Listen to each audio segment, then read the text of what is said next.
This is TJ Jones, the host of the State of the Saints podcast, and the State of the Saints podcast is brought to you by Manscaped.com. Over 2 million men worldwide choose Manscaped for all their below-the-waist needs. For those that love the Lawnmower 3.0, well, I got news for you. The Manscaped engineering team has confirmed that they have successfully created the Lawnmower 4.0. The Lawnmower 4.0 gives you the ability to turn the 4000K LED spotlight on and off when needed for a more precise shave. The new trimmer even allows you to customize your trim all through additional guards lengths, sizes 1 through 4. And looks-wise, it's sleek with a two-tone matte and gloss finish, even features a hot foil stamp, black chrome Manscaped logo. Show your mower off loud and proud.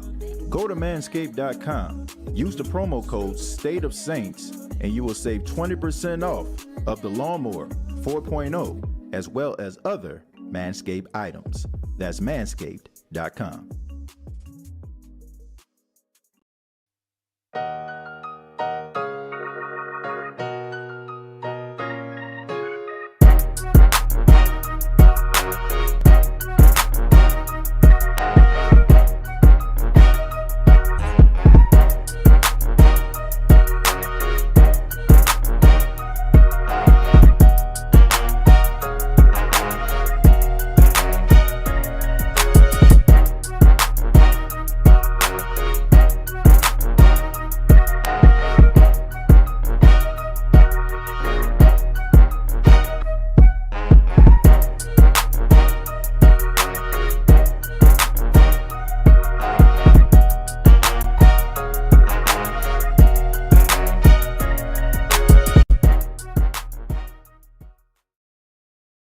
Hey, what's going on, Who Dat Nation? It is yours truly, TJ Jones, the host of the State of the Saints podcast. Thank you so much for checking out the State of the Saints podcast, where we talk New Orleans Saints.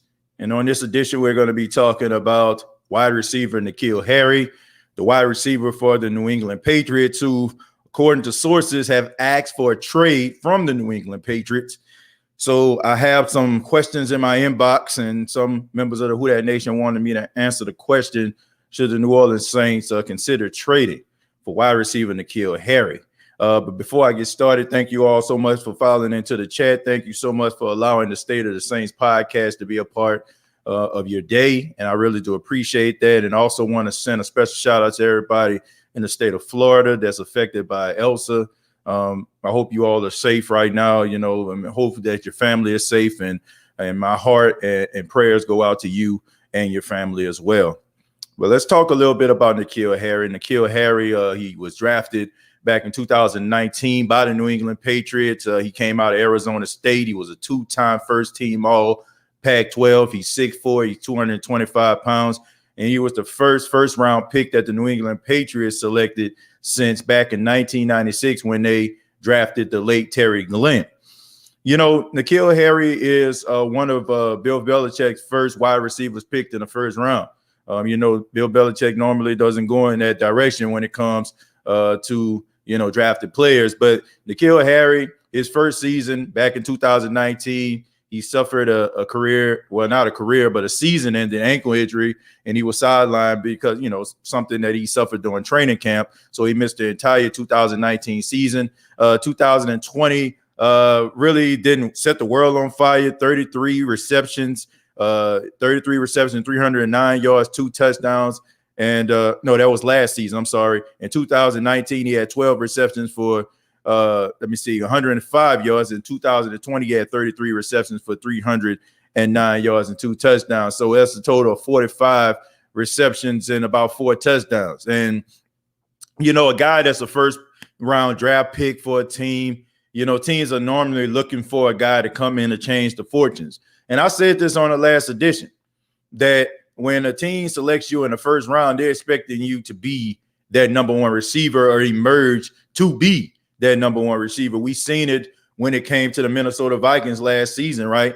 You know, they got rid of Stephon Diggs because they felt that Adam Thielen was a number one receiver, and they drafted Jordan Jefferson, out of LSU. And now you look at Jordan Jefferson, he's looking like a number one receiver, right? And Adam Thielen, I mean, he's a number one as of right now, but that's what teams do. They draft these guys because they expect those guys to serve in that role. But here's the thing, here's the reality of it all. All right, here's the reality of it all.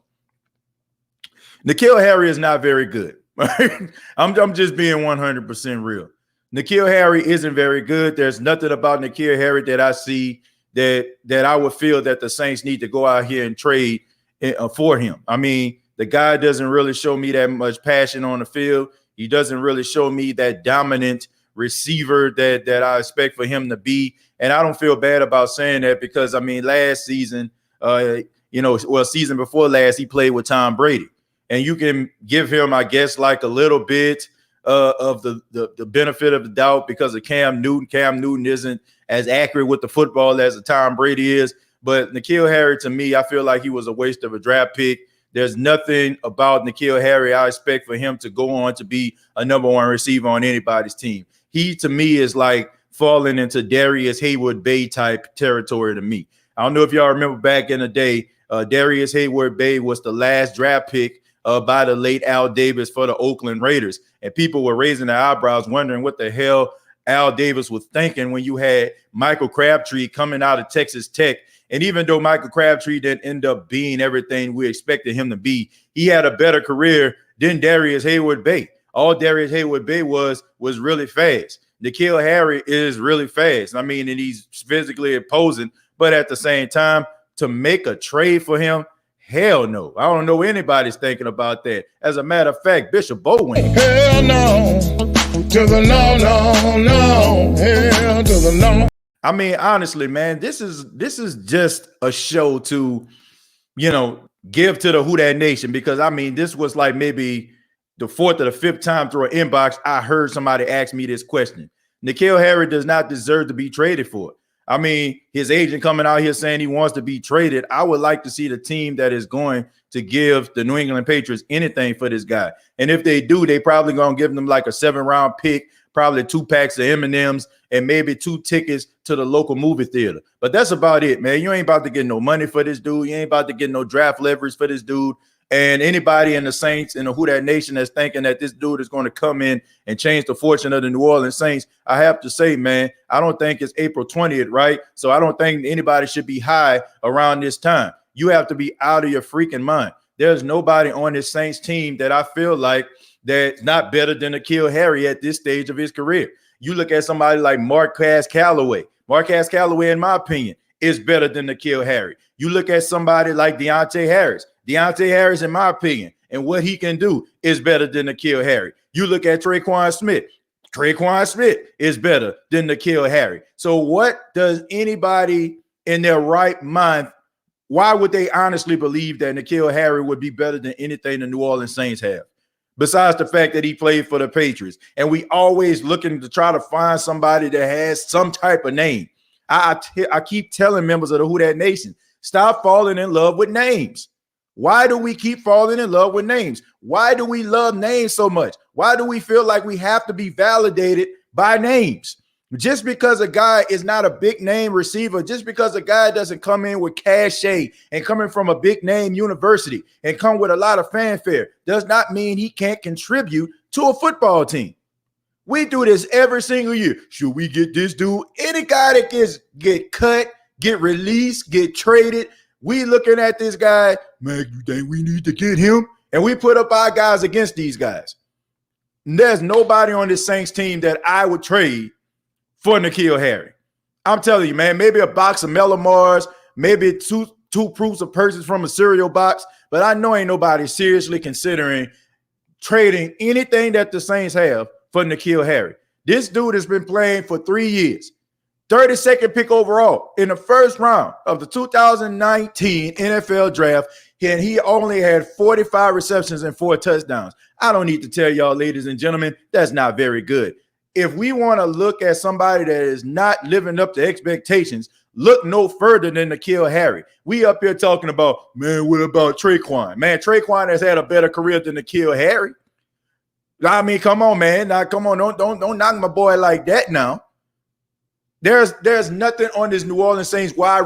Like, honestly, let's go down the list here. Let's go down the list, and then I'll go ahead and get to some of your questions and comments. Let's look at Michael Thomas. Let's not look at Michael Thomas. Let's just knock him off the table. That's not even worth the discussion. Let's look at Tre'Quan Smith. Tre'Quan Smith has had 5 touchdowns in each of his last, 2 or 3 seasons, right? So about 15 touchdowns. Tre'Quan Smith, really good blocker, solid pass catcher. Not everything that we think that he needs to be at this time, but we feel like he has a lot of upside. I'm going to say that he's better than N'Keal Harry. Let's look at Lil Jordan Humphries. Jordan Humphries, the only thing that separates him is opportunity. Lil Jordan Humphries had his first touchdown catch against the Kansas City Chiefs late in the fourth quarter of a game that was pretty good, right? All he needs is experience. Would I trade Lil Jordan Humphrey for N'Keal Harry? Nope. What about Juwan Johnson, a guy that's around the same height and the same size as N'Keal Harry? Seems like he's probably going to get moved over to tight end. Do I feel like that's going to help his career? Absolutely. So would I trade him for N'Keal Harry? No. Deontay Harris, one of the best, if not the best kick returner and punt returners in the game, guy that can take the top off the defense, and he can take over a game if necessary. Would I trade him for N'Keal Harry? Nope. What about Kawhi Baker, the guy that's coming out of South Alabama, the guy that I consider to possibly be the answer to the third down, 3rd and 4, the short yardage situation type wide receiver we need, the slot receiver we've been looking for since Willie Snead. Would I trade him? Nope. I mean, come on, man. What are we talking about here? Marquez Callaway, a guy that can help you on special teams if Deontay Harris goes down, a guy that showed that he can lead the team in receptions and take over a game just in case Michael Thomas gets double covered. Would I trade him for N'Keal Harry? Nope. So what the hell are y'all talking about? All those people say, I would, I might. What? What are we wishing on a star here? I wish I may, I wish I might. No, hell no. What are y'all talking about, man? No way. N'Keal Harry is not worth the price of admission or a trade. I don't know what y'all been looking at, man. 45 receptions. The longest catch he had in his career is 30 yards and 4 touchdowns in 3 years. Where they do that at? But I'm going to read some of your comments. Thank y'all for chiming in. I'm going to start with Terry. Terry says, exactly. Slim says, hell to the no. Ray says, Suns in 5. Jerry says, okay, Slim. South. Helwood says, Kurt Warner made a video about Jameis and Taysom pointing out the good and the bad in their game. Well, I mean, I trust Kurt Warner. I like Kurt Warner a lot. And, I think that he has good intentions. I trust his analysis. He's a solid commentator, man. Damian says, facts, TJ, who are these people who are asking about this guy? Man, I was shocked. I wasn't even going to go in this direction. I saved the show that I was going to talk about today for tomorrow. But my inbox and my email were flooded about N'Keal Harry. And not to mention, there was an article put out. I don't know if it was Cornell Street Chronicles or Who That Dish, but they were even talking about it. Talking about N'Keal Harry to the Saints makes sense. Huh? I don't know, man. Shouts out to all those beat writers out there, man. All those guys that work hard and burn the midnight oil to give us quality content and quality journalism. But, man, it don't make sense to me. I might have to disagree with that. Greg says, I would rather Tommy Lee. Yeah, I would take Tommy Lee Lewis. Tommy Lee Lewis give you some type of reduction than N'Keal Harry, dude. N'Keal Harry, to me, I don't know if it's just the Patriots offense or just the fact that he just lazy. I just don't get it, man. He has all the upside and the ability and stuff like that. And he has the media machine trying to push him to be that guy, but he just not that guy. And it's not his fault. Sometimes like when you go to these big market teams, and I feel like he was kind of fell into a bad spot, right? When you go to a team, and first off, like I said, he was the first wide receiver selected by Bill Belichick in the Bill Belichick era. So that's the first time in like 18, 19 years. And then he was the first wide receiver drafted in the first round. I want to say first round, not the first receiver, but the first receiver drafted in the first round by Belichick and the first receiver drafted in the first round since Terry Glenn. So you had all of that expectations on top of the fact that you're playing for the New England Patriots, one of the most successful football franchises in the last 2 decades. Not to mention that you were going to a team that was led by arguably the greatest quarterback of all time, is the greatest quarterback of all time, the son of Tom Brady. So if anything goes wrong, the offense goes to crap, you know they're not going to blame Tom Brady. They're going to, like, what's the difference? So I just feel like he may have fell into a bad spot. I guess you can make that argument, right? If he goes to a smaller market where the expectations are lower, maybe he'll be able to exceed, or maybe he'll be able to go out there and do his thing. But I don't know, man. You know, like, I question guys' ability. Like, there are sometimes, like, you see guys and sometimes their circumstance cause them to not live up to full expectations. And we're looking at that right now. Like, we when we have these arguments about Jameis Winston, right? When we're arguing about Jameis Winston, we're talking about Jameis and we're saying things like, well, he fell to the Tampa Bay Buccaneers. They were a struggling franchise. He went up in there. They have no running game. They have no offensive line, whatever, right? So we give guys the benefit of the doubt. But the difference between Jameis and N'Keal to me was the fact that Jameis tried hard. Jameis understood his limitations. Jameis knew that he wasn't all he cracked up to be, right? But I can say one thing about Jameis Winston. You can talk about him all you want to. You can laugh at the interceptions, but one thing you cannot say about Jameis Winston is that he ever gave up in a game. He tried too hard to try to win the game. You know what I'm saying? He pushed so the team can win that football game. With N'Keal Harry, I'm not getting those vibes. There are certain guys that I see that I don't get those type of vibes from. Guys like Ndamukong Suh to me, right? You know what I'm saying? I just feel like, you know, football mercenaries. I get those vibes from people like Jadeveon Clowney, who are football mercenaries, guys that I feel like can turn it on and off. You know, like you look at guys like Aaron Donald, who are always on. You look at people like Drew Brees, he was always on. You know what I'm saying? Like, you look at guys like Michael Thomas, always on. And then you have those guys that have talent, have the ability, have the skill, but they turn it on and off like a light switch, man. It's like they'll go for a $125 receiving one week, and then the next week they'll go for about 18, 19 yards. You're like, what the hell going on here? Why? What's the up and down, man? What's the New York Stock Exchange stock market type stats you putting up here? Up and down, up and down. That is what I'm getting from him. I feel like this dude be phoning it in. And anytime a guy I feel like phones it in, anytime I feel like a guy not putting up his best effort, I don't want him nowhere near a team that I root for. I'm serious. There's nothing I dislike more. And I'm not saying I dislike N'Keal Harry because I don't know him. I'm just saying what I dislike. One thing I dislike is a person that quits and gives up when they have all the ability in the world. I used this example a couple weeks ago. It's like a guy that's 6'7", 6'8", that's in your gym and can't dunk.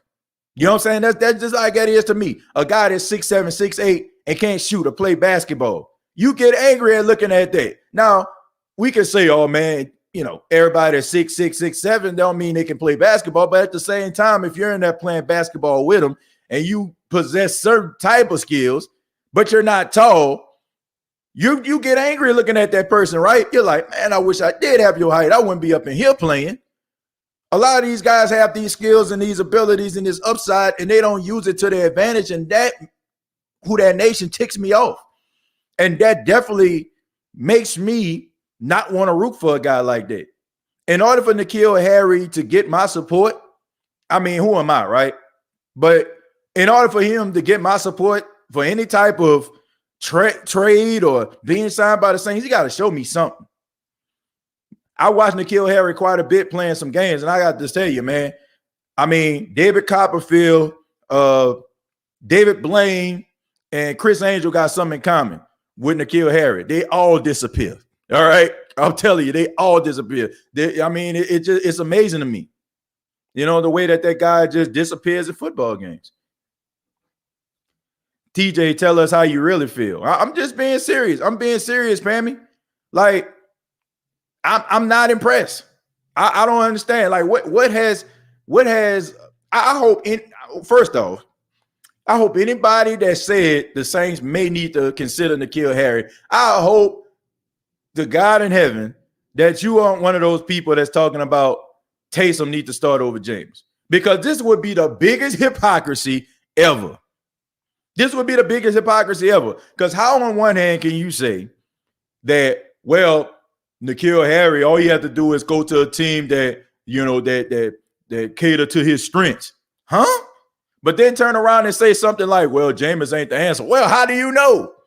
Because the same argument that people in the Who Dat Nation, same fans all over, are telling you the same thing about James. So how can, on one hand, N'Keal Harry's career can be saved by coming to New Orleans, but Jameis Winston's career can't? Whoa. That is the true definition of hypocrisy to me. All right. I hope anybody that said N'Keal Harry could be a good member of the Saints is not the same people that's up here lobbying for Taysom Hill to start over Jameis because they feel like Jameis ain't the answer. Because that is hypocrisy. True definition of hypocrisy. Stroll down a little bit more.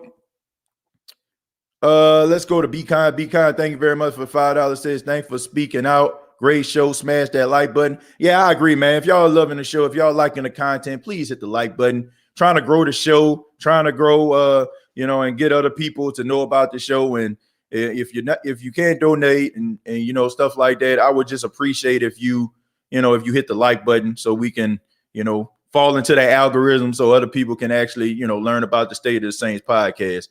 Speaking of the State of the Saints podcast, man, tomorrow I'm going to have from Dynasty Owner Fantasy Football, the owner of a Dynasty Owner, Mr. Tim Piefer. He's going to be on the show tomorrow morning to tell us a little bit about Dynasty Owner Fantasy Football, who is the sponsor of the State of the Saints podcast this week. So I'm going to be sitting down with him, talking a little bit about Dynasty Owner Fantasy Football. And he's also going to be talking to us a little bit about some of those guys, if you're into fantasy football, some of those people that you need to look out for. So tomorrow morning, the owner of the Dynasty Owner Fantasy Football League, Mr. Tim Piefer, will be on the show, man. Excited to hear from him.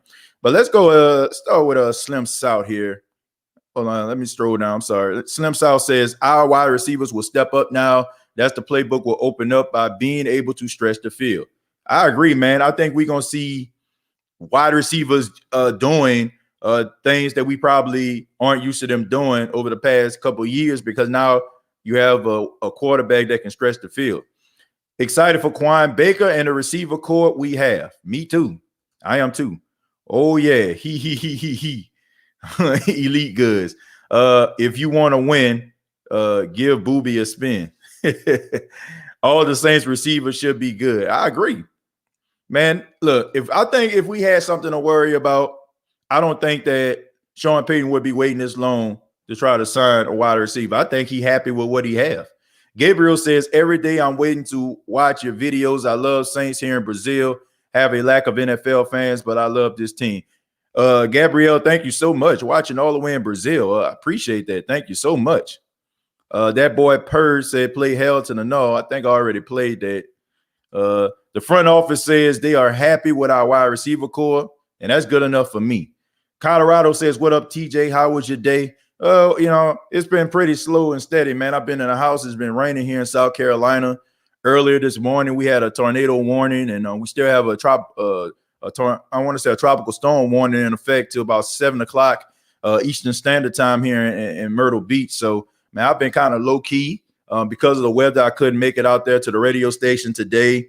I've just been kind of just in the house working on some things for the radio station remotely, and just coming up with some content to talk about for this show, which I'm probably going to have to wait till tomorrow to bring up some of that content that I actually had for this show. But when I started going into the mailbag, man, I just noticed a great amount of individuals wanted to hear about N'Keal Harry. And I'm like, why? My cousin Alex said, Tim, how you doing? Man, I'm good, man. How you doing, brother? How you doing, man? Hope you're doing good. Damien says, me personally, I've been saying for a while, if the Saints go after a receiver, I think it should be Golden Tate, in my opinion. Yeah, me too, because I feel like the Saints need that third down receiver, and that's something that they have been missing, Damien, for quite some time. So that guy that can be that Anquan Bolden, a guy like Golden Tate on third down, Willie Snead, Lance Moore type guy, I think the Saints, would be able to benefit from somebody like that. Eddie says, what are your thoughts on Traquan Smith? If they acquire N'Keal Harry, does that mean a negative for Traquan and his development? No, look, Eddie, I said this before, and Eddie, I don't know if you're new to the show or not, man, but thank you so much for tuning in. Thank you for your question. But I don't think the Saints are giving up on Traquan Smith. Sean Payton loves Traquan Smith. Like, he likes him a lot. Like, he rants and raves about him. And I just think that we get so fascinated at guys, like a Michael Thomas, like a DeAndre Hopkins, like a Devontae Adams, and anybody that's not on that level with them, we feel like, there's a little bit of a failure. And sometimes, like, because of the success of a Michael Thomas and there's so much of a drop off in between, we have a tendency of looking past what those other wide receivers do, but when you have a wide receiver that can block on the outside, that's beneficial to a running back. Ask a running back who runs vertical. Ask them, is a wide receiver that can block is beneficial to their success. When you're throwing half-pack tosses and stretch plays, and you have a wide receiver on the outside that can block, they can spring you for another 15 or 20 yards, trust and believe they're happy to have that type of guy.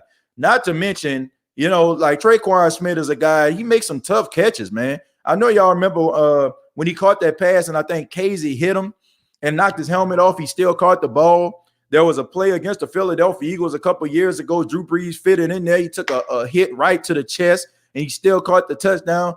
I mean, Traquan Smith is a tough football player, but I also feel like Traquan Smith, the strengths that he had coming out of Central Florida, it wasn't beneficial to him coming to the Saints, because at the time, the Saints didn't need him for that vertical strength that he possessed. They wanted him because he was so big and tall and he was able to block on the outside. And understanding that, if you notice the selection of wide receivers that the Saints had during the twilight of Drew Brees' career, it was guys that can win the battle off the line of scrimmage. Like, you look at guys like Michael Thomas, right? You look at guys like Michael Thomas, they're really good with their hands. Sean Payton often says this, Eddie, about Michael Thomas. He said he was trying to teach Michael Thomas about how to hand fight, and he said Michael Thomas reached his hand out, and Michael Thomas was so strong off the line of scrimmage, he jammed Sean Payton's hands. Maybe when Sean Payton was trying to go up in line as if he was a cornerback. So if you notice, that was the kind of route that they were trying to go. You look at somebody like Deontay Harris, like, yes, he's good at stretching the field, but he's also very elusive. So if you're throwing wide receiver screens, he can get through those blocks and spring for big yards. So I just feel like Traquan Smith ability to block was beneficial to the Saints signing him. But now, not only is he a good blocker, but I think this year you're going to see little nuances of Traquan we haven't been used to seeing. Like, you really haven't seen a lot of vertical shots down the field of Traquan. I mean, they're few and far in between. So I feel like if we're evaluating Traquan based on what we've seen over the last couple of years, I feel like that wouldn't be fair, because all the tools in it that he possesses wasn't able to be on display because of the limitations of Drew. So I don't think the Saints are even considering getting N'Keal Harry. I don't even think, if it came down to, do we want to keep Traquan and I mean, do we want to get rid of Traquan or think about getting rid of Traquan and getting N'Keal? I don't even think it's going to come down to that, because quite frankly, I don't even think it's close. I think Traquan as a pro is better than N'Keal Harry. Gabriel says, I want a question about worst case, Winston and Taysom. I'm hopeful about Winston, but worst case scenario, does Rodgers or Russell Wilson have a ticket on this team? Gabriel, first off, I think that if that was the case, I think it would be the future. Okay, that would be like, down the line. I think that the Saints are all in on these two quarterbacks, whoever they may be, rather Jameis or Taysom. And I think if it doesn't pan out, then they might see what's out there. I think that Sean Payton really likes veteran quarterbacks. I think he likes guys that have the experience, guys that have NFL experience where the game is slowed down for him. I don't think he's really a big fan of young quarterbacks because you have to account for the adjustment of the game coming from the college to the pros, having to understand the different offensive concepts, reading defenses and stuff like that, and understanding that. So I really think that Sean Payton is a fan of veteran quarterbacks. If the Saints were to draft a quarterback, or if they would try to give somebody like an Ian Book a chance, I think that the Saints would sign a veteran in order to allow somebody like Ian Book or a rookie quarterback to sit behind them and learn. I don't see Sean Payton to me doesn't seem like the type of coach that would, be happy or elated about a rookie starting on the first day. That's the reason why I just think that he just liked those veteran guys. So, yeah, if it came down to it, I can see the Saints aggressively trying to make some moves in order for them to try to acquire somebody like a Aaron Rodgers. Maybe not so much a Russell Wilson. I think that the Seattle Seahawks have made themselves clear about what they want from Russell. But I do feel like they would actually go out here and try to get a guy that's a seasoned veteran, maybe a guy that's probably unhappy, probably we haven't heard about yet, probably a guy that, probably have some experience, probably just need a different change of scenery, kind of similar to Jameis, and maybe drafting somebody. But let's just hope for the best, man. Let's just hope we don't even have to go down there. Let's hope that we don't even have to deal with that type of situation. I'm hoping that it works out for either one of these guys where we can actually have some stability at the quarterback position for the foreseeable future. I mean, going through quarterback situations, it can set teams back for years. So let's hope that we don't even have to go down this route, right? Let's make sure we don't have to go this route. I hope that everything works out between rather it's Taysom or Jameis, because quite frankly, I don't want to be sitting up here wondering who's the future and who's going to be the successor to Drew Brees 4 and 5 years from now. Hopefully we actually have this guy that can, be that bridge. You know what I'm saying? That person that can help us to get to where we need to be, that can keep this team going afloat. Going afloat. I hope so. Let's see. What's the latest and greatest, fam? Devin, what's going on? Thank you for being here. Alfred says, is this the same guy Brady had get on because he couldn't never get separation? Pretty much. What are your thoughts on Richard Sherman? Look, I like Richard Sherman a lot. I think I've said this on countless occasions, Mr. Hudak. Thank you so much for your question. But I said this. I think that he's a guy who I think would be a great mentor to some of the younger cornerbacks on the team. Somebody like Paulson Adebo, who kind of similar in size and skill and school and everything like that. Also, his relationship with Chris Richard from the past might be beneficial. So I do think that there are some pros with Richard Sherman coming to the New Orleans Saints. However, my question is Richard Sherman going to be able to be healthy throughout a 17-game season? Richard Sherman's ability to play the cornerback position has never been in question. This guy is going to be a Hall of Famer, if you ask me, once his career is all said and done. He's a multi-time first-team All-Pro. We've seen what he was doing with the Legion of Boom in Seattle. He showed leadership when he went to the 49ers. A lot of those young cornerbacks stepped their game up under his tutelage and mentorship. So him being able to play has never been a question. It's just the durability issue, the torn Achilles, being in and out of lineup, dealing with knee injuries. And also the fact that what if you go into training camp and you get beat out by a younger cornerback, not so much with skills, but being able to run? Are you going to be able to put your ego to the side and be like, okay, well, I'm saying, I'm going to help out any way that I can? The things that I'm hearing from Richard Sherman, which I'm not surprised about because the guy is a constant pro and a professional, right? When you're good at what you do and you're at the creme de la creme, you're the top of the food chain and you're an elite player, it's hard for you to accept the fact that you're not that player anymore. So I don't expect for Richard Sherman to say, ho hum, I can't play football anymore. I can't be a starter. But I do want him to understand if a team like the New Orleans Saints bring him in and they say, okay, we want you to be a starter, but let's just say something happens, or maybe some of these other guys show a lot of promise that he's willing to say, okay, I'm going to put my ego to the side and I'm going to do what's best for the team. I'm going to play my snaps to the best of my ability, but I'm also going to help this young cornerback get to where he needs to be. So I don't know if he's at that point of his career or not.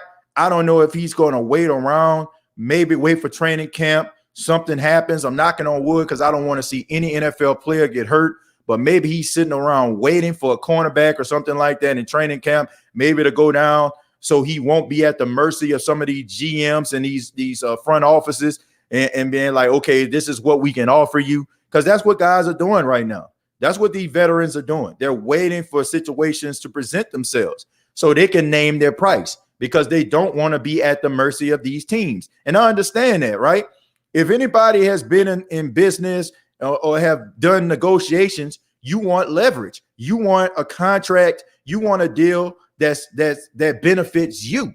So I can understand that. But at the same time, if you come in and you have this idea of who you are, but that idea is not what it is, I will hope that you would accept that and still be a constant professional and help to develop some of these young players that looked up to you since they were kids. I mean, because he's been in the league for quite some time. So I would love to see him on the New Orleans Saints team. I think that he can bring a lot to the table. But at the same time, I mean, if these guys beat you out, I'm not saying that they are. Just humble yourself and go out there and be the best you can be. Never heard of this guy, but according to you, it seems like we'd be getting empty calories if we acquire him. Definitely. That's pretty much it. I don't have anything to comment on that. You pretty much said it all. If y'all still have TA7, should be quarterback number 1 for this Who That's. Y'all don't know football. Look, I don't know. You know what I'm saying? I'm saying pretty much. I wouldn't say that. Look, I don't want to say that because I understand how people feel, right, about Taysom Hill. I'm not here to change anybody's mind. I have a difference of opinion in those people. I'm not going to say they don't know football, but at the same time, I feel like sometimes we let our heart get in the way of our minds. In our hearts, we want him to start because we like him so much. Like, it's almost like, you know, like I used to watch Family Matters when I was a kid growing up, right? And I used to see Steve constantly try to get at Laura. I know some of y'all probably lost. Some of y'all probably don't even know what Family Matters is, which is insane. But anyway, for season after season, we seen Steve Urkel go after Laura. You know what I'm saying? And Laura shut him down. And a part of you is like, man, I hope one day that Steve get with Laura. When he finally got with Laura, a part of you was happy and satisfied because you've been rooting for this guy, this little nerd, for years, right? To finally get Laura Winslow, right? It's kind of the same way with Taysom. We've been rooting for years for Taysom to get his opportunity because we like him so much. And we want to see him do good because he's a good guy, right? You know what I'm saying? He's a good guy. He says all the right things. He's a humble guy. You know what I'm saying? Like, oh, you know, like we like him. He goes out there. He plays hard. Teammates love him. We love him. But at the same time, you can like somebody. You can wish them well. But in reality, it may not be the best fit, right? How many times have we seen, I'm about to be real. How many times have we seen that beautiful woman or that handsome guy and we wanted them, right? But we realized, like, man, this person might not be good for us, man. Like, we might end up turning to something that we don't want to be, or the connection isn't there. Like, we know, like, we you know what I'm saying? It looks good, right? He dropped that shoulder. It looks good. He runs down the field and takes over a game, jumps over a defender. It looks good. But in reality, what about all the other things, right? What about all the other things that's prohibiting, you know what I'm saying, him from, you know, being everything we want him to be? Sometimes we get blinded by that. We get blinded by the looks, right? Man, they get on my nerves. But dang, he look good. Man, she get on my nerves. But dang, she look good. You know what I'm saying? But I'm just being serious, folks. Sometimes we want something so bad that sometimes we're willing to look past all the other stuff. I like Taysom. I would love to see Taysom on the Saints team for years to come. Like, I'm serious, because he's such a matchup nightmare. I mean, not only that, like, he's a trendsetter. You got teams right now trying to find quarterbacks that can do the same thing he can do. Why? That's my only question. Why would you want to change that? You know, like, why would you want that? Like, you can play, like, honestly, you can try to go out for quarterback and fail, and probably be on the sideline 4 or 5 years, or you can play for a team, may not be the quarterback, may not get the main position you want, but still play for 4 or 5 years in the NFL and collect a check. Man, sounds pretty doggone good to me, doesn't it? I mean, doesn't that make sense, folks? I'm just saying, help me out here. Mighty Mouse, thank you very much for the $5. He says, we need to focus on the defensive side of the ball, either linebacker or cornerback. Should be our main focus, not wide receiver. I agree with that. Thank you for being a supporter, too. Thank you for being a supporter, too, Mighty Mouse. I appreciate that. Jesus says, so who do you think we should pick up in free agency? Because we know we should need another wideout. So a wideout, I guess he means wideout. Who else you think we could pick up in free agency? It'll be a wideout besides Michael Thomas. Well, Jesus, look, Jesus, honestly, as of right now, I can't answer that question because I don't know. We're basing our opinion on a limited quarterback. I love Drew, man. I'm serious. But let's just be honest. Drew was limited over the last 3 to 4 years. He was limited. So it's hard for me to come out here and say a guy is not good enough or the Saints need to go in another direction because maybe the skills that person possessed, maybe the Saints couldn't accommodate for it, right?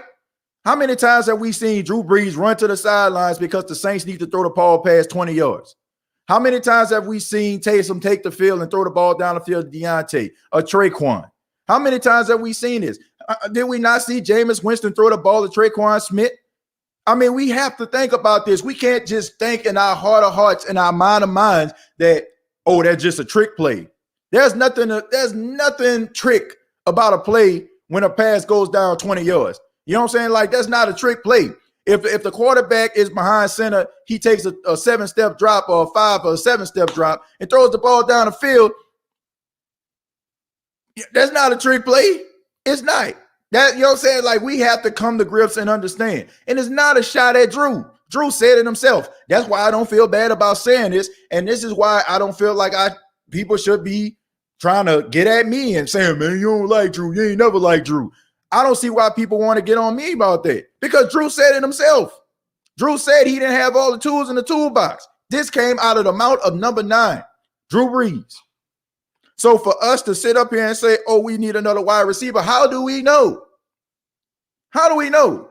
That's like somebody saying, you know what I'm saying, I need a new car because it keep going out on me. And then it turns out you take it to the mechanic shop and they say, well, nothing's wrong with your car. You just need a new battery. Should you go and get rid of your car because you just found out you need a new battery? No, right? There's nothing wrong with your car. You just need a new battery. You put a new battery in and your car's working good as new. So it's hard for me to say, we need this if these guys can have all these different skills. Are you telling me that, Traquan Smith is not a good wide receiver because the strength that he had was going vertical in college and he had to learn how to be a slot receiver? So now Jameis is here. Not only can he play in a slot, but he also can play on the outside where he can take the top off the defense and play into the strengths of what he had before he even got to the league. Are you telling me that Deontay Harris can't benefit from this? A guy that was just basically known for wide receiver screens over the last couple of years. Now, you know what I'm saying, you can probably put him on the offense and he can go vertical or put him in the slot where he can burn a slot receiver or safety down the field. Are you telling me they can't benefit from a guy like a Jameis or a Taysom that can get the ball down the field? So I just say everybody pump their brakes on trying to go out here, we need this guy, we need that guy. Because let me tell you something. When we needed certain type of wide receivers, we seen the same front office go out there and make it happen, right? We went out here, we tried to get Cam Meredith. It didn't work out because he was injured. You know what I'm saying? We tried to get him from the Chicago Bears. We tried to get Ted Ginn Jr., you know what I'm saying, for the kind of same reasons what they had with Deontay Harris, and he can work in the slot. We tried to get guys, right? We tried to get guys that kind of play into the strengths of what Drew Brees can do. So let's just pump our brakes when it comes to, we need this, we need that, because we don't know if what we're looking for has been on a team the entire time. Let's wait a minute, pump the brakes before we start talking about getting wideouts in free agency, because we don't know exactly if we have to go that route or not. I'm gonna stroll down a little bit, folks. Let's stroll down. I'm gonna stroll down. Roderick, thank you very much for the $5. Says, hey there, TJ. Did you hear? Okay, did you hear about the media saying they? Let me see. Who is this? Richardson. I don't know. What Richardson is this? Are you saying Shakari Richardson? Or are you talking about somebody? What other Richardson we talking about here? No, but I didn't hear it. I didn't hear about it. I didn't hear about that. I need to know what Richardson you were referring to. I don't know if it's Shakari Richardson or some other Richardson. I apologize, man. But if you put it down in the comments again, and you don't have to, donate, but just put the name down there again, who you're talking about, and I'll answer your question. Derek says, I'm late. Who is Harry? N'Keal Harry. N'Keal Harry is a wide receiver for the New England Patriots.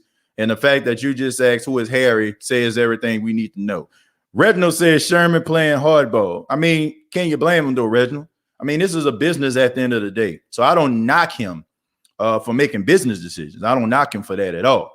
But I want to take this opportunity to thank one of the sponsors of the State of the Saints podcast, Dynasty Owner Fantasy Football. Dynasty Owner Fantasy Football. Are you worried about not being able to find anyone to play your league with?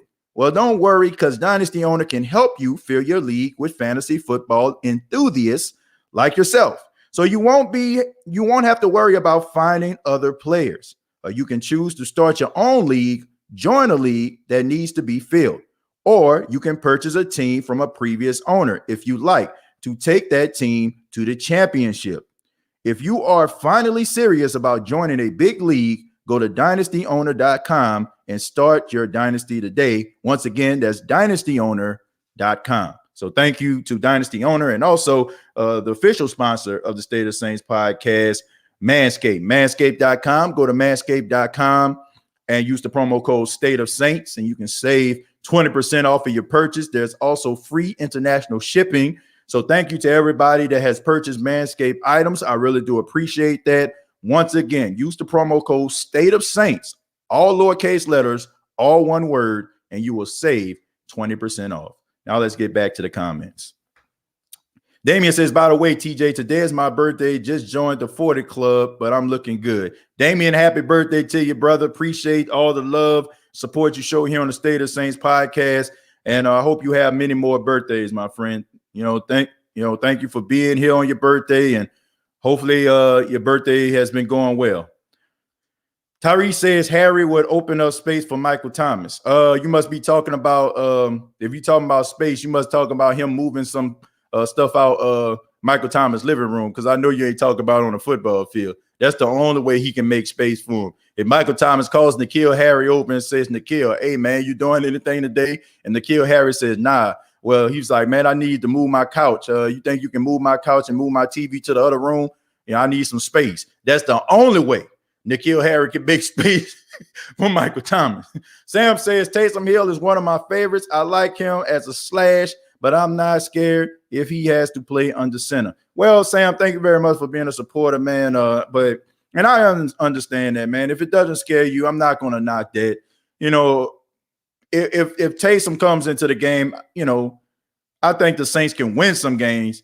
Like winning a lot of games, I just don't have that level of confidence in him as I would like Jameis Winston. Like, I'm not saying that the Saints would be first pick overall bad if Taysom started, but I just think that Jameis gives the Saints a little bit something different than what Taysom can at the quarterback position, like throwing the football. Derek, I wanted Taysom to be the quarterback last year until I saw those 4 games. Honestly, he's not a starter. Derek, a lot of people changed their minds about him, and some people actually, it felt like, the way that they felt about him pretty much was confirmed, the way that he played. So we'll see. We'll see. Casual Deck says, we got some cap money now, eh? How about when you go after Richard Sherman? Because I believe we are good at the wide receiver with what we got. Well, I believe that too, Casual. I believe that we're good at wide receiver, me personally. I just think the reason why Richard Sherman hasn't signed anything because he's trying to have leverage, man. If he signs right now, he's not going to get as much money as he would if training camp starts and somebody goes down. I mean, it's just the truth. Nola had plenty of firepower on offense, so spend the limited dough they have on a defense. I agree.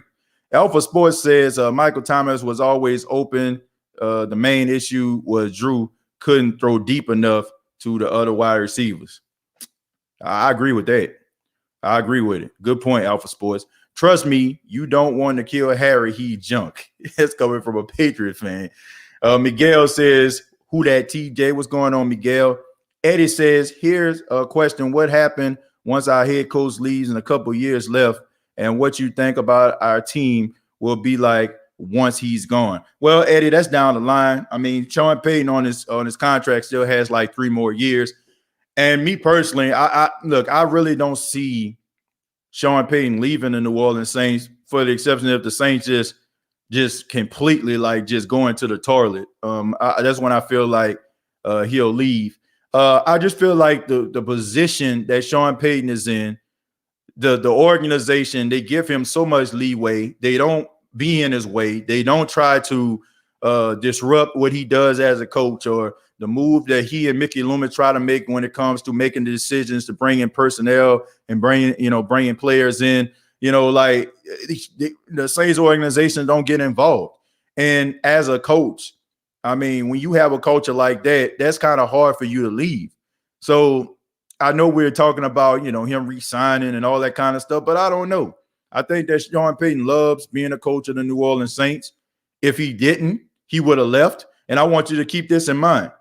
Like, Eddie, you gotta think about this, man. You don't think that Sean Payton knew that Drew Brees was thinking about retiring before he signed that contract? Now, keep in mind, you got to keep in mind now, Eddie, Sean Payton signed a 5-year deal last year, the same year that Drew Brees thought, because we were thinking, man, is Drew Brees going to come back? Is he not going to come back? Is he coming back? Is he not coming back? Sean Payton signed the contract. He signed a 5-year contract. So what that tells you right there, it has absolutely nothing to do with, Drew Brees. He's confident, right? He's confident that he can bring success to New Orleans post Drew Brees. And that's the reason I feel like he likes it here. If that was the case, these guys have been conjoined since 2006, right? If he had the opportunity to leave, I mean, because Drew could have been like, I'm about to retire. He could have signed like a 1-year deal, 2-year deal with an option for the second year. He could have and when Drew retired, Sean could have went somewhere else, but he didn't. So that tells you everything you need to know. He likes being here. And I just think that he's taken it upon himself as a duty to go out here and try to see if he can win and be successful without Drew.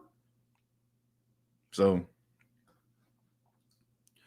true, TJ. Let's see what we have first before we start disrupting the team. I agree with that. Like, I'm just saying, like, let's just wait. We just quick to go in panic mode because we don't know. We don't know, or we don't recognize certain people. So we just feel like we don't have anything there. Everybody got to, start somewhere.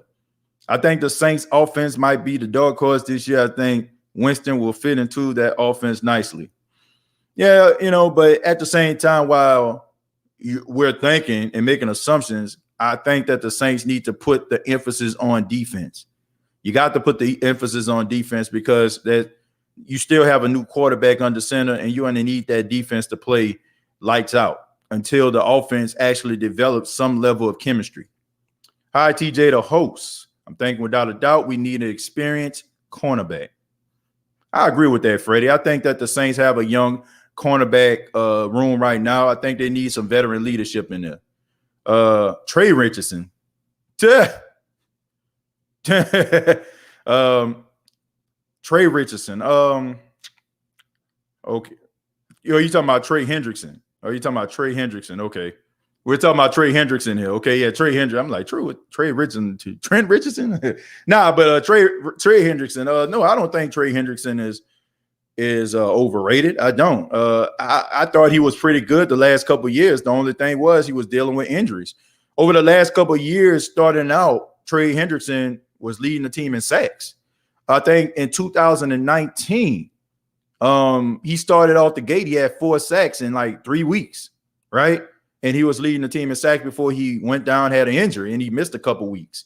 Then this past season, he led the team in sacks. So that was one of the main reasons what gave me, when people were talking about Jadeveon Clowney last offseason, I was like, man, we got Trey Hendrickson. So I don't think that he's overrated. I think that he's going to be really good. I think he's going to be really good for the Bengals. When the hell N'Keal Harry is scared anybody? Stop. Don't want him. Yeah, I didn't understand that. TJ with the radio spot commercial voice. I see you, my boy. Hey, man, we do this every single day, okay? We do this every single day. On top of being a podcaster here, I'm a radio personality, so I'm on the air Monday through Friday. So we do this every day, man. Tyrese says, I think the sideline are going to be the best in the NFL. We got a lot of talent, and we just need to worry about the number 2 corner. Is we going to bring in Richard Sherman or Steven Nelson, but I believe in the Debo. Well, let's just wait. Like, I don't think any of the cornerback questions are going to be answered until we probably in training camp. That's when I feel like we're probably going to bring somebody in, or probably a couple, I'll say a week or two before training camp. Wouldn't surprise me either, but I don't think we're going to see anybody of any significance that will be able to compete until training camp. Derek says, I think the Saints offense is going to be just fine. I am worried about the weak side linebacker and cornerback number 2. I'm all for Alexander for coming back so Warner can learn from him. Derek, who's to say Pete Warner won't come in and light the world on fire right away?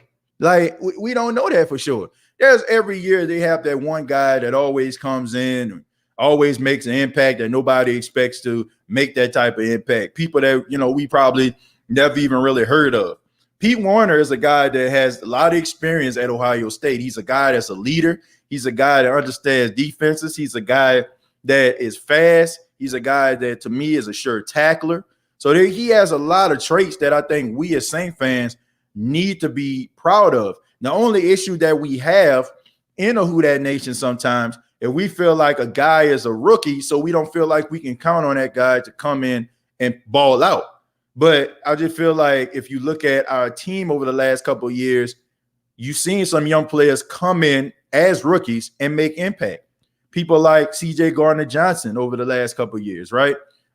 People like Marcus Williams, Marshawn Lattimore, Alvin Kamara, Alex Anzalone when he was healthy. You know what I'm saying? For the most part, these guys actually came in and it was they made some noise. Even Adam Troutman developed as a blocker when we had Jared Cook as the pass catching tight end. So we've seen guys come in and have done a really good job right away. So who's to say that Pete Warner might not come in and be exactly what we need him to be?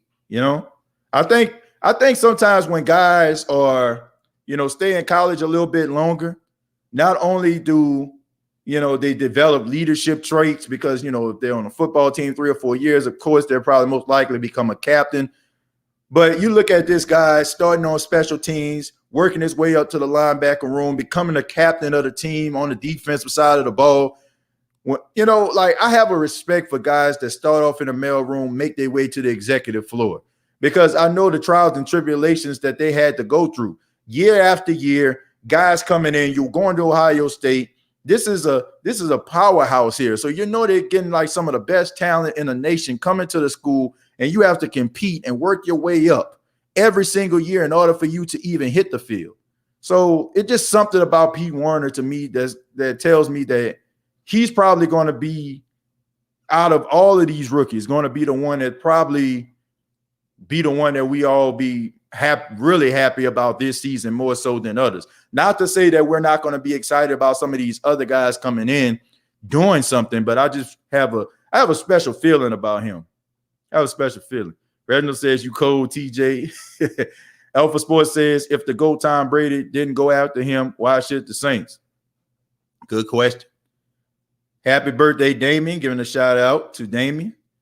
Man, this is pure ignorance. Claude, have mercy. What you think about Josh Norman? I think Josh Norman over the hill past his prime. I think that Josh Norman got a little bit of money and kind of just rest on his laurels.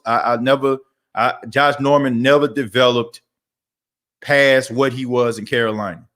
To me, like he made a name for himself in Carolina, and he just continued to live off that name. It's like when a guy end up being good, right? He becomes, I don't want to say a household name, but in the eyes of NFL fans, he's recognizable.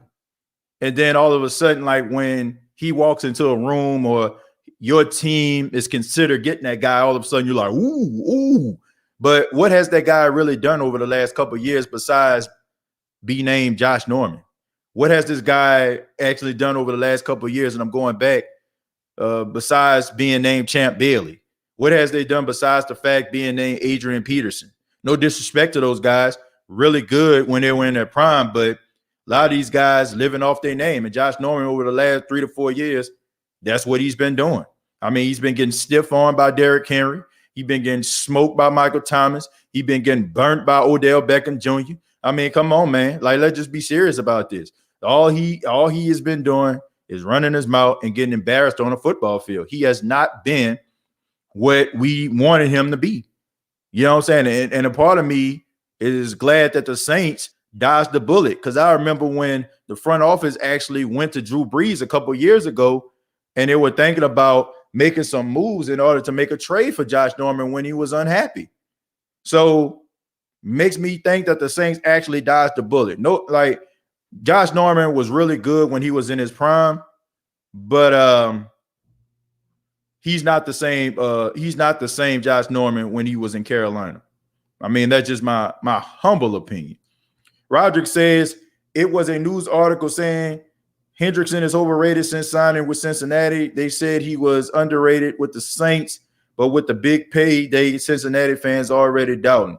Well, look, Cincinnati fans don't need to be doubting nothing, because anything that y'all can bring in would be an upgrade for anything that y'all actually have already.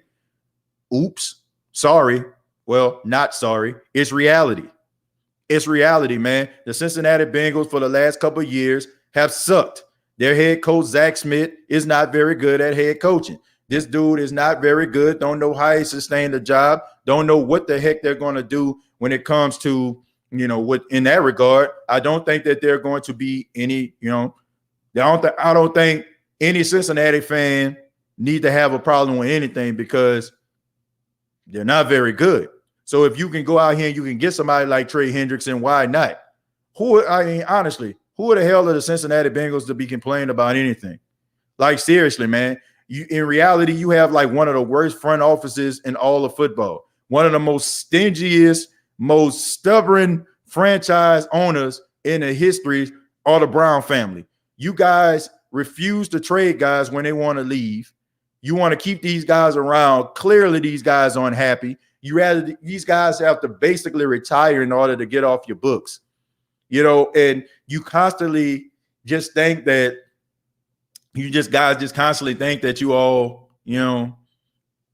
like, well, I mean, I don't know, man. Let me just be quiet. Paulson Adebo going to be really good in the future. He just needs to fix on stop getting beat on the double moves, but a good man coverage. Yeah, we'll see, man. He's young. He's young. He'll learn. Insanity. What you smoking? Torsia says Pete Warner is not fast. He runs a 4.8. He was smart and always around the ball. Well, look, I think, I think he's a little bit better, than a lot of people give him credit for, and he's a lot faster than a lot of people give him credit for. I don't fall in love with 40-yard dashes. I don't. That's just something that the media does, to me. Ooh, look how fast he runs. That doesn't equate to anything. You bench pressing 225 pounds 30 and 40 times means absolutely nothing. That's not going to equate to the field. Pete Warner, to me, I think that he's going to be a really good linebacker for the Saints. The Saints drafted him early because they see something special in him. And I think that we going to end up seeing something special in him too. I could be wrong, but I don't think so. TJ, I just think right now we need to focus on defensive line, cornerback, and linebacker. We really going to need the defense to step up. Yeah. And I think it's going to happen, man. But I just think that the Saints do a really good job at trying to evaluate what they have first before they go out and try to make decisions. That's one thing that the New Orleans Saints do. They give guys the benefit of the doubt, and they give guys the opportunity to go out there and to compete. And if it doesn't work out, then they don't have a problem going out here looking and trying to find something that actually fits into what they're actually doing. So even though this team is intact right now, we're seeing guys, it's not a definite that it might end up being like this come week 1. Eugene says Pete Warner started on burgers and worked his way up to fries. Now that's what a big buck star rule. Exactly. Starting off in a mailroom to the executive floor, right? I mean, he started off washing lettuce. You know what I'm saying? Like that's where then you got the fries. You know what I'm saying? He up there. He didn't even start on the burgers. He was washing lettuce. 8-1 should have been 9-0.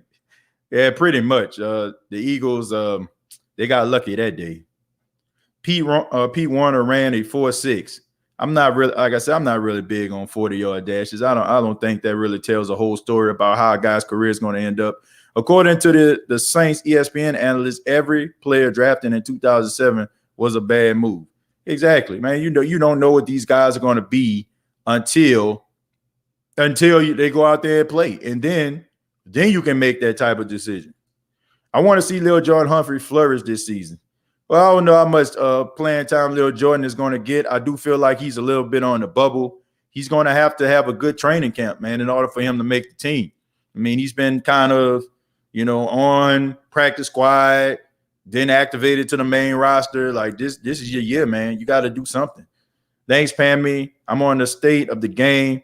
That's why I didn't see. And special shout out to the OG. Yeah, shouts out to you, Damian. Thank you, man, for chilling out on the State of the Game podcast. A big hell no for Josh Norman. Yes. I ain't feeling it. Warner got something he can hit. Yeah, man. I think he a sideline of sidelines. And there's still no indoor practice facility in Cincy. There's not even an outdoor practice facility. If you count on the way they've been playing over the last couple of years, you'd think they even have a facility at all. TJ, Josh Norman was good on the Panthers. He was a top 5 corner in his prime. Yeah, was. I mean, that was, which is past tense, which used to be, which means yesterday, which means yesteryear, which means in the past, right? We're talking about right now. And right now, if you ask me, should the Saints go anywhere near Josh Norman, my answer to you would be hell no. To the no. Hell to the no. No way, man. No way. He's smart. Hard work pays off. Warner got something. Yeah, I do think he got something. Sounds like Nnamdi Asomugha, Jarius Byrd. Pretty much. Y'all tickle me about Josh Norman. Yeah, man, Josh Norman, he ain't what that is no more, man. I'm sorry. He was good when he was in his prime, but he got that money, and I mean, he started living like a fat rat at a cheese factory, and then he just fell off, man. Since Cincinnati is like we were back in 2006, any upgrades we got during the offseason was big for us, and we were appreciative of free agent upgrades. I'm a big fan of states like Ohio because they remind me so much of Louisiana. Hardworking, blue collar town. But man, we got to live in reality here. And reality is you're not very good. Haven't been real good since Marvin Lewis was there. Haven't made the playoffs since Marvin Lewis was there. At least y'all had a defense every time he was there. At least y'all was competing with Pittsburgh and Baltimore every time he was here. Now, basically, y'all the laughingstock of the National Football League. Y'all got Joe Burrow, but y'all getting him killed because you can't protect them, don't have a good offensive line. You got 2 young wide receivers that's going to come in. You got Jamar Chase and you got T. Higgins. That's a start. You got a good offensive firepower, but in reality, you're not very good. And I just think that people just have to be real with themselves, man. Sometimes, you have to be that one friend that tells that other friend who thinks they look good when they look in the mirror, girl, that ain't it. Or nah, my dude, that ain't it. Nah, bro, you need to put something else on, or you need to iron that shirt or something. You need that one friend. So TJ Jones is your friend, Cincinnati. And I'm telling y'all, y'all have no room to talk about anybody. This guy had 13 and a half sacks last season. So him coming to your organization is an upgrade from what y'all actually had. I mean, y'all couldn't get to the quarterback if y'all had his phone number and his address. You know what I'm saying? Like, I'm serious. Y'all cannot get to the quarterback if y'all knocked on his door. It's just facts. Y'all needed help on the defensive side of the ball, and you also need help on the offensive line. Hopefully, y'all got that help on the offensive line in the offseason, but any upgrades that you could to help your team build and become better, I just feel like y'all just need to be quiet. Seriously. I mean, I understand the frustration as a Saints fan. I mean, preaching to the choir, but when guys come in that are good, that, you know what I'm saying, you have expectations, and, you know what I'm saying, they had a good season. You can't be sitting up there like, man, I don't know about this. Like, come on, man. Your team was bad, horrible. I mean, stinker. I mean, I could smell the garbage from here to Cincinnati. That's how bad that team has been over the last couple of years.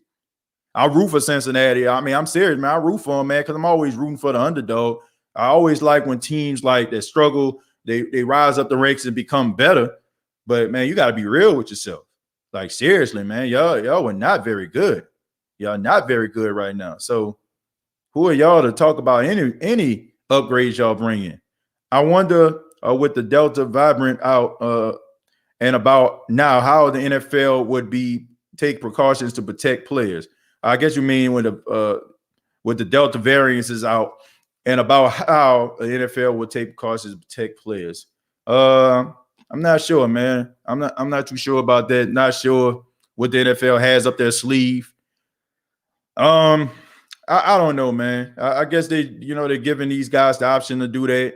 You know, I think that the NFL really don't, the NFL just wants to get back to normal and start making that money, So they're going to do what they have to do, and I think they're just going to leave it at that. Already read that one.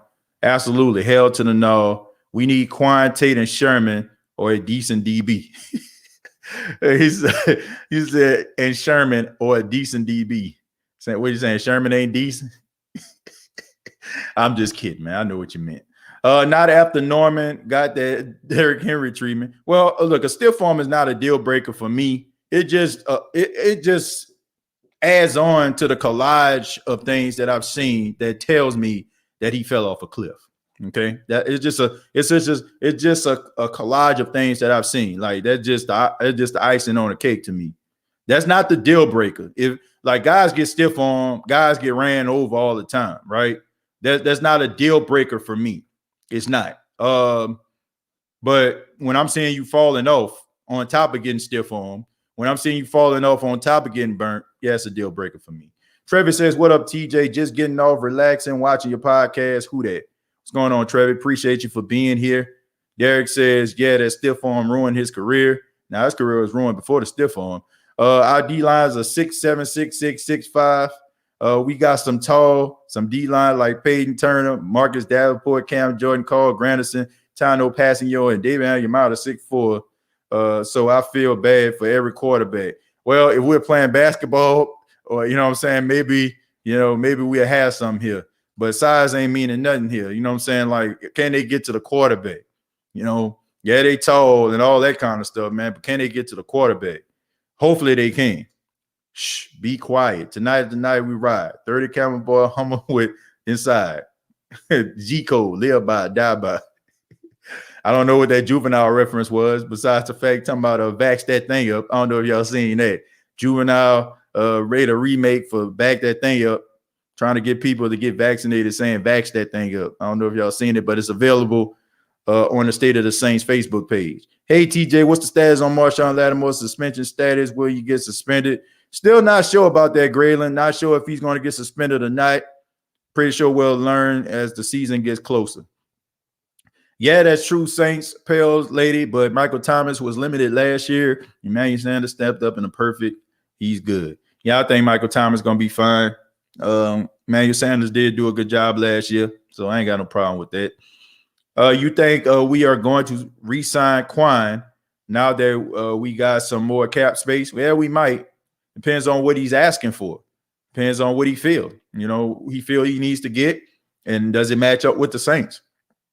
We'll see. I know it's a lot of people bringing up Jack Rabbit, but me personally, I think the departure of Malcolm Brown will be missed. But we okay. What you think, TJ? Yeah, I definitely think we're going to miss Malcolm Brown. He definitely was a guy that we needed for run support. He was very underrated as an interior lineman. Think we're going to miss him, but I have confidence in some of these younger guys. Shad Tuttle, he's been here for quite some time. Malcolm Roach has 1 year under his belt. You got guys like Peyton Turner that can be alternate inside and outside.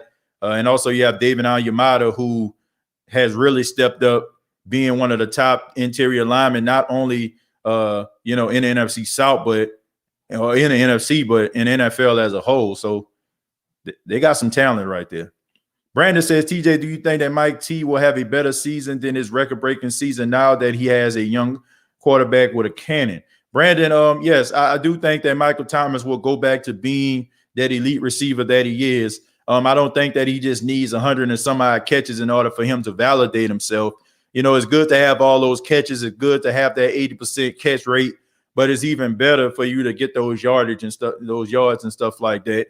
I think that he'll be just fine. I think Michael Thomas is a number one receiver. I think that he gets a lot of flack for, people saying that all he do is run slants. I think that you have to look at the fact that, Drew Brees being limited at the quarterback position once again, prohibit him to run some of, everything in his arsenal, because we seen in his rookie season, man, 2016, we seen him catch the ball. We seen him, like go deep and catch passes over people's head and stuff like that. We seen this stuff. So we know that he can catch passes vertically. That's never been an issue for Michael Thomas.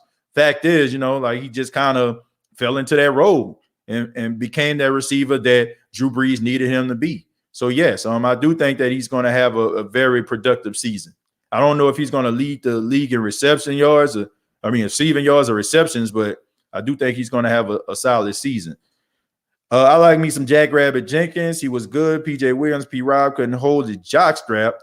With Paulson Adebo, just start him on there, and that's our only flaw opposite Marshawn Lattimore. We don't know that for sure.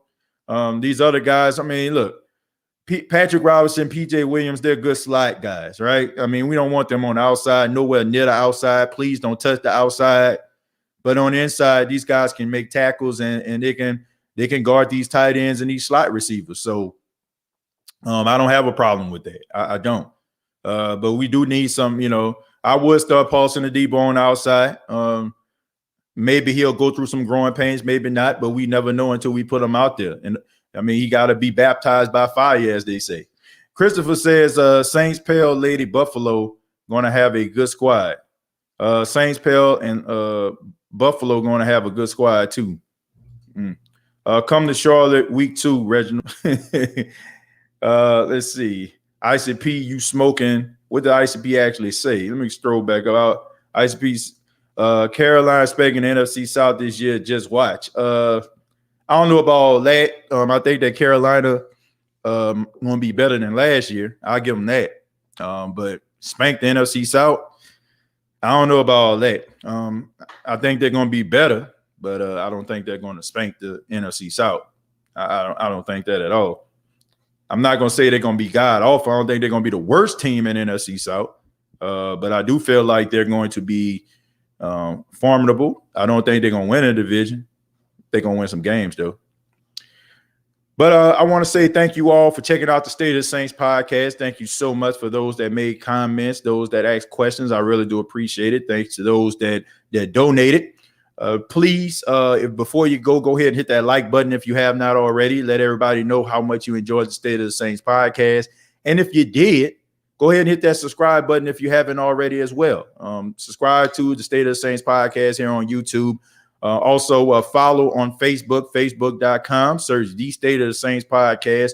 Previous episodes available on iTunes, Spotify, iHeartRadio, Anchor FM. We want to thank Dynasty Owner Fantasy Football League being a sponsor of the State of the Saints podcast, and also the official sponsor, Manscaped.com. Go to Manscaped.com for all your male grooming needs. Save 20% off. Use that promo code State of Saints, and you will save that 20%. Free international shipping as well.